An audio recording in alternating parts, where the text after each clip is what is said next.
Blame Truth here, and I'm not opening up a Blame Wiser this video. In fact, I am just having some gamer sups. I do have a code for that if you guys want to check that out, video description. But, man, like, I don't know what to tell you. Well, I guess the first thing I should say is some people are uploading Battlefield 6 gameplay already. The embargo date lifted today. I'm not one of those special treatment people because I guess I'm too mean or something, and I never get invited to events, and I never get asked to promote things, despite the fact that I get good views. So, I don't know, man. World's smallest violins playing in between my fingertips right now. But regardless, I should just get right on into the meat and potatoes because I got a lot I want to get off my chest. Let's just read this together. Beta takeaways. With just a couple of hours remaining of the Black Ops 7 beta, we wanted to update everyone on some big takeaways.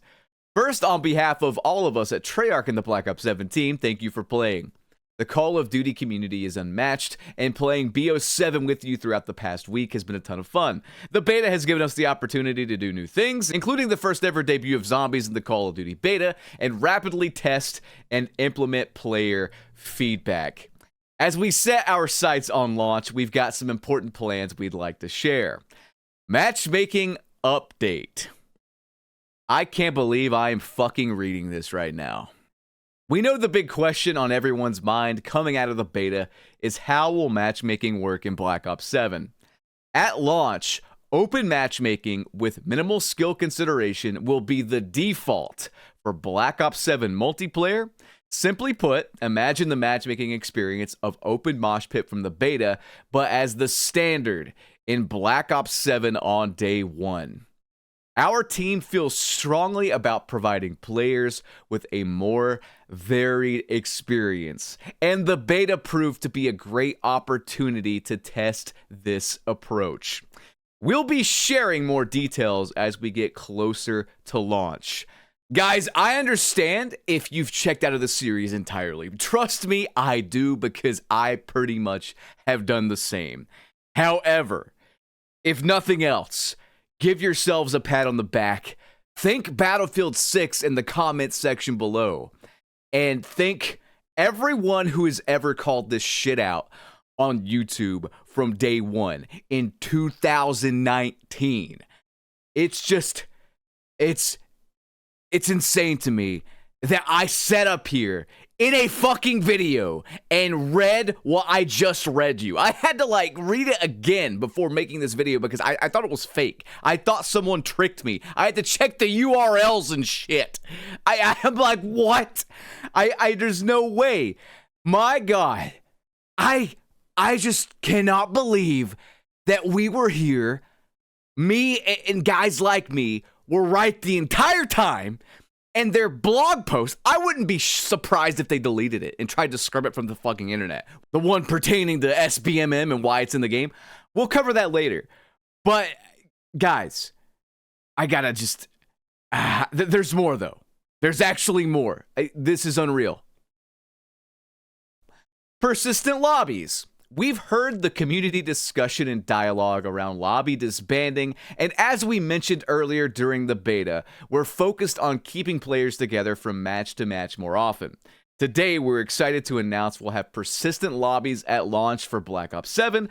We're committed to improving the experience for players, and we'll be sharing more details soon. Aim assist. We've also seen the discussions about rotational aim assist and community questions about how aim assist will be tuned across inputs in Black Ops 7. It's a priority of ours to have a fair and competitive balance across all input devices at launch. And we'll be sharing more about changes coming to aim assist on controller ahead of launch. They even say, and I don't know if this is true, but it wouldn't surprise me because I ran into no one suspect in the beta, although I didn't play as much as other people. Ricochet anti-cheat. So this has been a laughing stock of an anti-cheat, but they finally enabled the same system Battlefield 6 is enabling with the whole secure boot thing. So 97.5% of matches were completely clean of cheaters. On day 5, that number rose to 98.8% of matches being cheater-free. The team has more beta results and key learnings to share soon, including how we're unleashing our full suite of detections for the launch of Black Ops 7. I cannot believe I am reading what I'm reading, and it took everyone complaining and Battlefield 6 to do this. This whole beta thing, by the way, guys, I'm pretty sure they decided this on the back end probably weeks ago. And they rolled it out and they're pretending to test it, but no.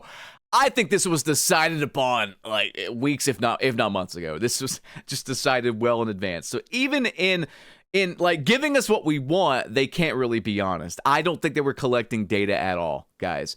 I think they were set in stone on this because Battlefield 6 is kicking their ass. Let's be real here. But I just cannot believe they went all the way. There's not going to be a mommy, milky, manipulative EOMM playlist. And the thing about this is, the crazy thing about this is, guys, is if they ever bring back this fucking matchmaking system in the multiplayer, absolutely no one will bother with it. Like, we're not going to put up with it now. We have seen behind the curtain. Maybe you're new here because I've been talking about Battlefield 6 and playing the beta and whatnot, and maybe you haven't followed me for a while. I want you guys to understand. Maybe you're a Battlefield player, you don't really know what's been going on. I want you guys to understand this system that they had in play. I want to read it verbatim for you, because once I read it, you will understand what a big fucking deal this is. And I'm hoping, I am praying that we never have to deal with this in a video game. Not just this one, but any video game ever a fucking again. Let me read this to you and just really take this in, okay? Engagement optimized matchmaking. This is what Call of Duty used, not SBMM, is a matchmaking framework developed from skill-based matchmaking that uses player data to maximize retention and engagement instead of just ensuring fair matches. It works by analyzing behavioral data like win-loss history and playtime to predict and prevent player churn. For instance, if a player is on a losing streak, EOMM might provide easier opponents and better teammates to keep them playing. Or it could increase the challenge for a winning player to maintain engagement. While EOMM aims to increase playtime and retention, critics argue it can lead to inconsistent match difficulty and prioritize spending on in-game purchases over fair gameplay. The issue with this system is it's setting up and rigging matches. Absolutely nothing about it, from the lowest of the low on the totem pole to the highest skilled player, nothing about it is organic. The better you got, by the way, the more skill you obtained, the longer the matchmaking would take, the worse your connection would get in an online multiplayer shooter. And people, I don't even want to call them people, subhuman scumbag, stupid motherfuckers would like try to justify this. It was, a rare type, but stupid motherfuckers would try to justify this system and say it was good because, it ensured that little Timmy got to get like 10 kills instead of just 5 kills in a match or whatever.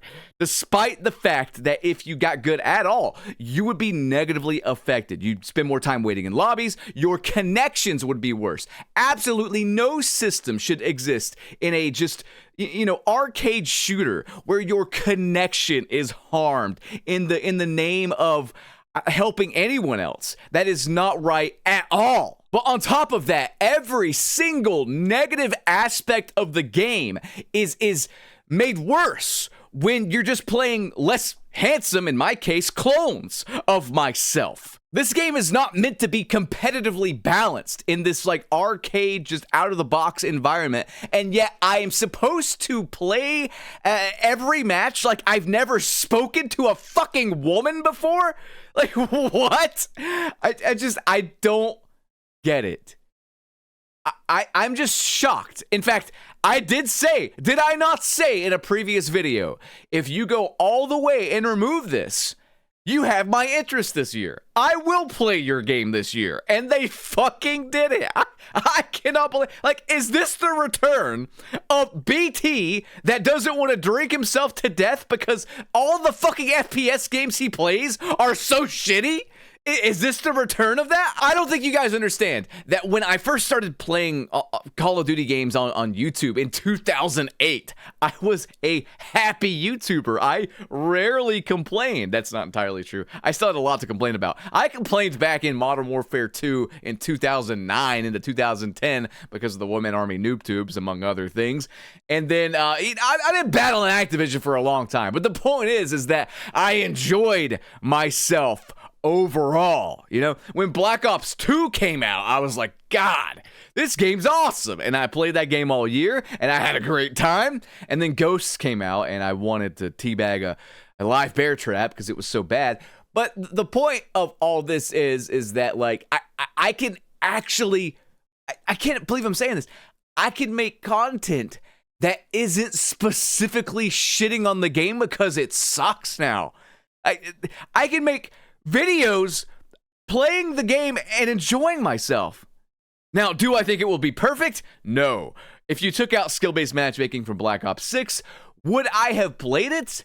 Probably not. That game still sucked ass and it had a lot of other problems that weren't even related to the matchmaking. But this is a colossal sprint in the right direction. And the aim assist changes too. So they're trying to balance out keyboard and mouse and aim assist, much like Battlefield 6 is trying to do. Like, this is just, this is why we need competition in the FPS space. So I know many of you in my comments section will still not be getting the game. You have been burned way too many times. You don't like the setting. You don't like that this is kind of a reskin of Black Ops 6.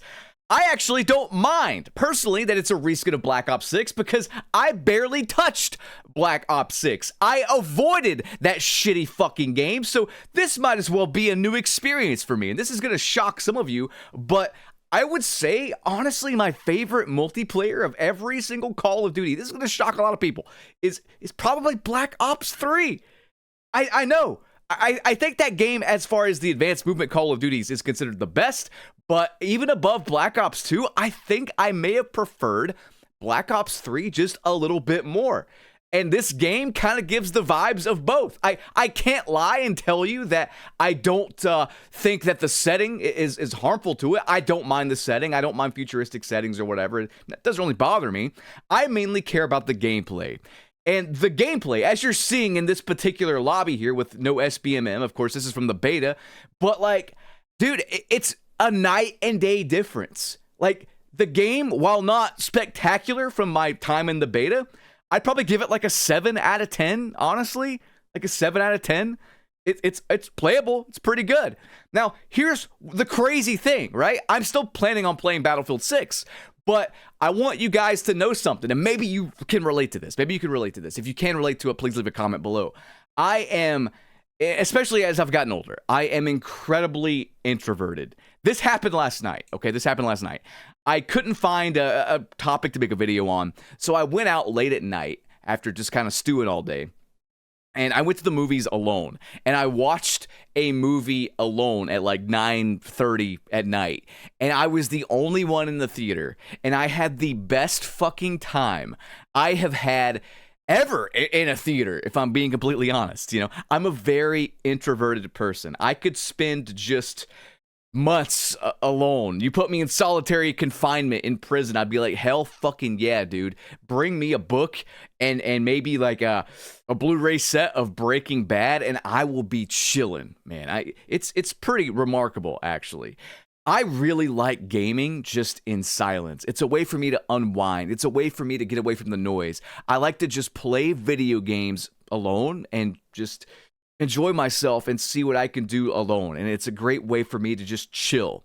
The fact that I have 2 games now, okay? I have Battlefield 6 that I can play with my bros. When my bros are not on and I want a game, I can play Black Ops 7. This is a fucking miracle. Now, some of you though, may still not be on board with Black Ops 7, and I don't blame you. And in fact, I think it's very, very important we transition to this to show why you shouldn't trust them. Now, I'll be playing Black Ops 7 now. I will. I'm putting my money where my mouth is. They took it all the way the fuck out. You got me sold. I will be playing it. But I am very, very weary of doing that. I do not trust them still. And can you blame me? I legit have Call of Duty PTSD right now. Like I'm just expecting the worst at every fucking turn. And I want to get into why I think that. Of course, if you follow the channel for any amount of time, I've covered them lying and gaslighting us and bullshitting us and screwing us over at every turn. However, nothing was as worse as this. And it ties in directly to the topic I just talked about. So let's pull this up yet again. So last year, they actually wrote not a 10-page, not a 20-page, but a 25-page Torah fucking length white paper on their skill-based matchmaking tests. If you guys are still with me, if you're still watching the video, do me a favor, drop a like on this. Maybe even consider subscribing if you're still entertained, because I want this video to get some engagement, because I want everyone to see this before they even think about purchasing Black Ops 7. I understand. I understand that this is a big time right now. This is like a very exciting time. Even I am positive right now.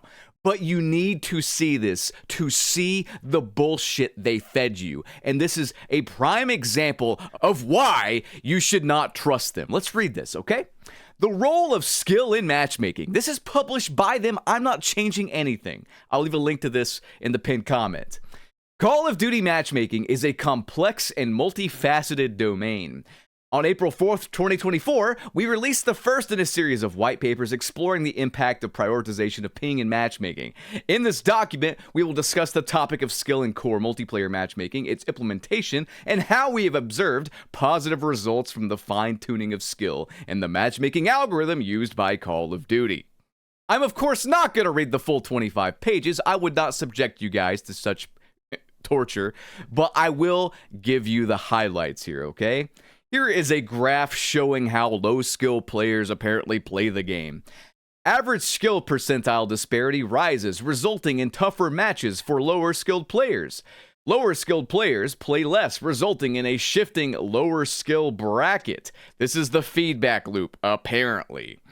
An illustration of the negative feedback loop of low-skill players leaving the player base. Yet somehow, it's only the high-skill players I really notice ever leaving match. If you go back and watch the Black Ops 7 gameplay I put at the start of this video, you will notice that players left. However, the 2 players remaining on the enemy team were not high-skilled players. They were the low-skilled players. They had no issue staying in the match and just trying to get their XP bonus at the end. Now, I don't know what the psychology is here, right? Like, if I was low skilled, I would maybe equate it to like, well, it's hard for me to do anything. I'm not very good. So I'm going to stay in this match and see if I can learn something. I'm going to stay in this match and see if I can just get some UAV shot down and get some XP because I got to level up. Like, low skill players play Call of Duty not to beast mode on anybody. They play to level up. They play to like progress. As long as they're still getting a sense of progression, they are going to play the game. Am I off base there? Please call me out in the comment section if I'm wrong there. If I'm right, then give me some support, because I'm 99% sure I'm right. I think I have the psychology of a lower skilled player, like an individual, down. You don't have to baby them. You don't have to like suck their dick and tell them, hey, you're basically optic scump, because all that does is force them into the store and get them to buy something, and then once they get better at the game, they're going to quit because they realize that the system's rigged. Regardless, let's get back to this white paper. They did a test, right? So, figure 3 here. We can see one of the results of the deprioritized skill test. This is where they took skill-based matchmaking out for like half the player base and ran a test on them without telling them. but it's not taking into account, like, you can't just flip how the game is played, not tell anyone, and then gather data. It doesn't work like that because you've conditioned the entire player base to expect a certain thing for 5 years at this point. When you radically change it, it's going to skew the data because they're not used to that. They're going to quit out just because it's weird. You know what I mean? Like, it's just strange all of a sudden. So, but yeah, after a month of running this test, we categorized the treatment population into 10 equally sized groups across skill population. Each bar represents the change in the labeled KPI for that tenth of the skill distribution compared to the control group. And I'm going to stop reading this stuff because it's meant to be boring, so you just check the fuck out, but regardless. The interesting part is what they say after this. Look at this. They go on to say, with deprioritized skill, returning player rate was down significantly for 90% of players. This is directly from their tests. So when they took out skill-based matchmaking, returning players were down significantly for 90% of the player base. The 10% of highest skilled players came back in increased numbers, but that's it. Down at the bottom here, transitioning into the next part of the white paper, it says, if SBMM were completely removed, this is a very important quote, okay? This is what they claim with a 25-page fucking report, okay? If it were completely removed, we would expect to see the player population erode rapidly in the span of a few months, resulting in a negative outcome for all of our players. They did a test where they ran experiments and they increased the skill-based matchmaking, like strictness, basically. And to no surprise, the top percentage rapidly quit out. This test is flawed for several reasons because it's only taking into account skill. It's not taking into account connection quality. It's not taking into account that the better players get worse connections, higher packet bursts, just overall a less good experience across the board. They have to wait longer for matches even. There are so many variables that they're just not taking into account. They're just leaving stuff out to lie to us. And that's what this entire paper was, by the way. A complete and utter fucking lie. In fact, if we look at the percentages anyway, they're not that crazy of a change. Like, these are minute percentages of the player pool that will do certain things. Like, are we really doing this based on single digit tiny percentages? You know, like not even 2% in some cases. It's insane to me that they actually peddled this out and thought it would be enough to silence people. In their defense, it did silence a lot of the Call of Duty addicts that didn't think for themselves. Me and others called it out. Of course, you know, we were labeled grifters or whatever because we're calling out clearly bullshit fucking evidence. Can you believe that? Do you understand what I've had to go through for the past 6 years as far as just fucking idiots sticking up for the $1 trillion company?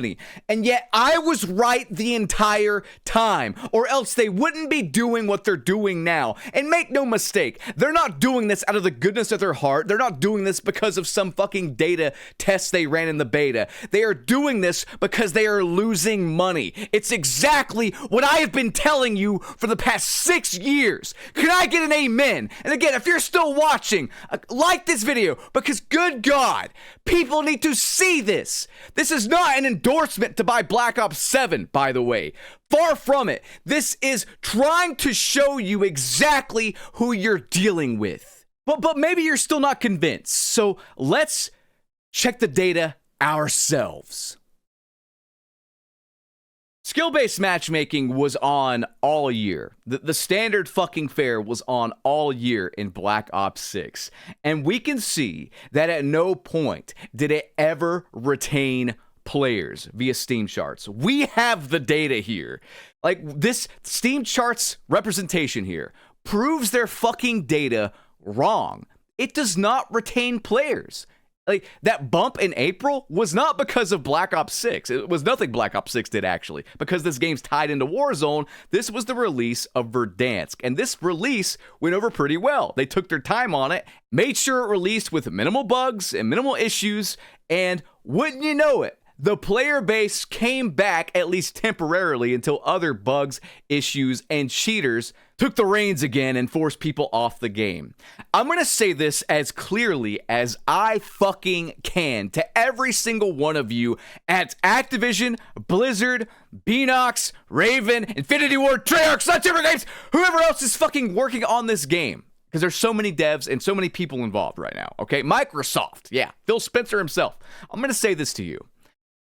You retain players in your multiplayer live service game if your game is fucking good and nothing else. Do not lie to us with these stupid fucking papers ever again. Ever. This Steam Charts data proves your tests to be flawed. Am I lying? They had the gall to say that. I really want to read this again. Like, this is something I want to go back to, all right? They say, we would expect to see the player population erode rapidly in the span of a few months, resulting in a negative outcome for all of our players. They said this while literally keeping skill-based matchmaking in the game and seeing the player population erode rapidly in the span of a few months on Black Ops 6. From November to February was such a downfall in players. I mean, good God. For the average player counts, guys, they lost like 66% of their player base, pretty much. Yet they claim that not having skill-based matchmaking would have done this. I cannot believe the lengths they have gone to fucking lie to us over the years. So is this an endorsement to buy Black Ops 7? No. In fact, you should probably still not buy it, if I'm being completely honest with you. I will be playing it. I still have that Game Pass voucher, right? Like, I could just test it out for free. They could still try to bullshit us. They could still try to change things. I mean, for that matter, DICE could still try to change things. I guess it's not DICE anymore. It's Battlefield Studios. But, like, someone left this comment the other day about the matchmaking in Battlefield 6. So this topic says, after the clarifications from DICE, why do so many people still think BF6 has strict matchmaking? And you can pause this and read it if you want, but the top comment says it all here. DICE has a history of making drastic changes to the gameplay to avoid losing lower skilled players. I suggest you read about the BF5 TTK changes and their explanation for it. This interview by Sirlin confirms just one thing. Skill is one factor in matchmaking. The issue of matchmaking is nothing if transparent. They can change the weight of the factors at any second, and they can do this in Call of Duty as well. Chances are they already played with these values during the beta. We simply have no chance to know.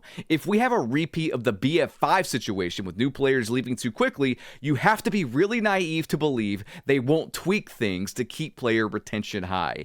In general, and this doesn't only apply to DICE, don't believe everything that developers say. Yeah. The lead developers are effectively marketing spokespersons for the game. No neutral source. This goes for any company, really, not just game developers. Guys, I'm just going to tell you this. Now, I'm pretty happy that we have both Battlefield 6 and Black Ops 7. I'll be playing some Battlefield 6 tomorrow and bringing you guys some gameplay and my thoughts on the game. But, like, I'm happy we have both games. I'm happy we have competition again. I really am. I lived through Modern Warfare 2 versus Bad Company 2 back in the day. And every other Battlefield feud with Call of Duty. I lived through Infinite Warfare versus Battlefield 1 as well. And I'm happy to be back. I truly am. I like playing good FPSs, and this is what I've wanted for years. But we have to hold them accountable. We have to take everything each developer and publisher says with a grain of salt. We are different beasts now. Like, we've proven we have the power to get change. All it takes is speaking with our wallets. So please, keep your head on a swivel, call things out if they are weird, question everything, maybe run your own tests, use common sense.